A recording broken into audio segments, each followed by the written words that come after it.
sebelum ke regex ini atau regular expression, saya mungkin akan menjelaskan terlebih dahulu mengenai si validasi formnya tadi ya. Di sini saya sudah memiliki codingan ya. Di sini saya sudah membuatnya. Nah, kita bahas dari atas. Ini seperti biasa ya, di sini ada format HTML.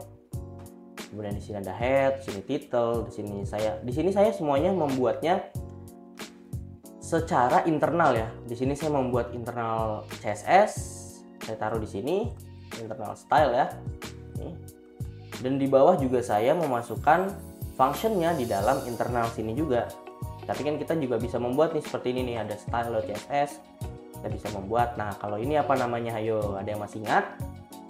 Ya, betul. Ini adalah external CSS. Jadi nanti di sini kita tinggal panggil aja. Nah, kalau di sini karena saya demi kemudahan ya, di sini saya akan membuatnya dalam satu file. Mungkin kalian ada yang mau di screenshot dulu mungkin. Nah, balik lagi, ini adalah style internal CSS ya. Di sini ada pagar error message. Ini menandakan bahwa pagar ini itu adalah memiliki ID. Jadi kalau ID, misal kita punya ini ya nih, sebagai contohnya, biasanya kan kita kalau naruh CSS itu kelas ya, kelas gini, misal kelas apa error message. Nah, ini error message ini tidak memanggil ini karena ini adalah ID gitu. Jadi kalau pagar itu perlu diingat juga, pagar itu ID, dan kalau CSS atau untuk kelas itu menggunakan titik kita kopas.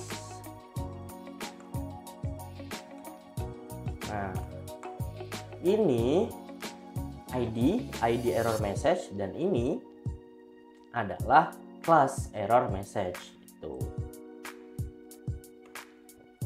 Jadi saya akan menggunakan ID. Kemudian lanjut, di sini body, di sini ada form. Ini adalah formulir ini ya, formulir ini nih.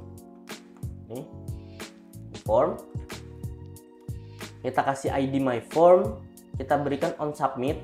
Ini adalah untuk ketika kita submit ini yang type-nya submit, kita akan menjalankan on submit ini, validate form. Nah, on submit ini ketika kita klik akan mengembalikan validate form. Validate form itu didapat dari script di bawah ini. Nanti akan kita jelaskan. Yang pertama kita bahas formnya terlebih dahulu. Nah, di sini ada label for name ini untuk nama ya, untuk nama ini name, kemudian ini input, type-nya text, ID-nya name-nya name. Jadi untuk sini ya. Nah, kita bisa juga sebenarnya memberikan placeholder, masukkan 6. Refresh. Nah, ini placeholder. Ketika saya masukkan, dia hilang. Ini juga saya coba placeholder, masukkan email. Ini label untuk apa? Ini untuk label ya, label. Inputnya ini untuk input. Nah, mungkin ada yang masih bertanya nih, kok nggak berubah sih di sininya kak gitu. Nah, ini harus di refresh dulu. Nah, karena kita run-nya langsung ngeklik ya, kita nggak run server lokal gitu, jadi kita perlu refresh. Nah, ini kita hapus saja, udah nggak ada versinya. Nah, nanti saya akan jelaskan lagi. Ini type submit, itu kalau type submit dengan value submit itu kita mensubmit dari form ini ya. Nah, kemudian kita bahas ini ada ID error message ini untuk memanggil ini, tapi ini sebenarnya sudah tidak digunakan karena di sini saya sudah memakai function ini ya. Oke, jadi kita hapus saja. Ini untuk menghapus. Oke, kita bahas satu-satu dari mulai form. Jadi ini formnya ini.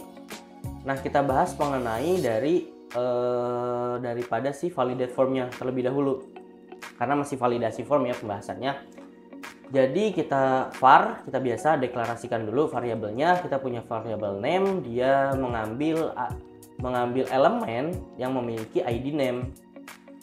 Bisa lihat yang memiliki ID name mana ini. Nah, itu kita beri variabel bernama name, kemudian email. Kita mengambil elemen dengan ID email. Ini ya. Nah, ini. Kemudian error message ini kita mengambil ID yang error message. Ini yang tadi cuma sudah kita tidak gunakan. Nah, message element ini untuk message ya, ID message. Nah, kemudian ini untuk regex. Mungkin nanti akan pembahasan berikutnya. Regex ini biasanya kalau kalian cari di Google itu udah banyak ya yang memberikan regex yang lebih lengkap. Contohnya ini kan email regex ya. Nah, mungkin ada lagi nih yang untuk password regex dan sebagainya. Kalian bisa searching aja.